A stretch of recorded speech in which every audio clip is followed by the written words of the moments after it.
Assalamu alaikum, Hazrat. No, it's not.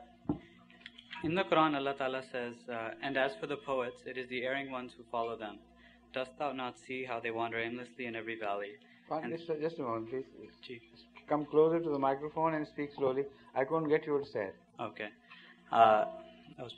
And as for the poets, it is the erring ones who follow them. Dost thou not see how they wander aimlessly? No, I know it. Yes.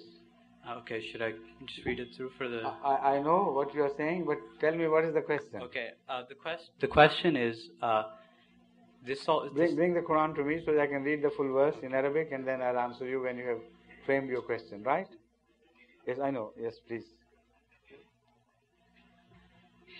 Okay. Yes, please.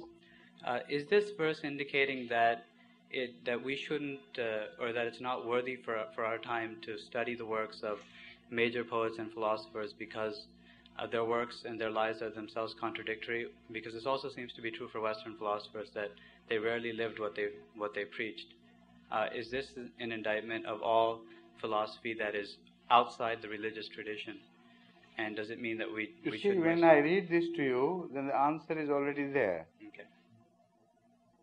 هل أنبئكم على من تنزل الشياطين تنزل على كل أفاك أثيم. Shall I tell you on whom the Satans descend? They descend on all liars and sinful people. So you should not follow the liars and the sinful people. That is all you can infer from this. Okay. You understand? Well, the point is that when you study something, you do not always study to follow it. Sometimes you study to rebut it. Okay. Sometimes you study with selective attitude. You pick out the very best and leave the worst. So to study is not forbidden. It is in fact very profoundly respected in Islam. So much so that Ahmad sallallahu alaihi wasallam said that for the sake of gaining knowledge, even if you have to go to the boundaries of to China, you go and learn what you can. Now China at that time was farthest than anything, anything known to the man in Arabia. That was like going to moon.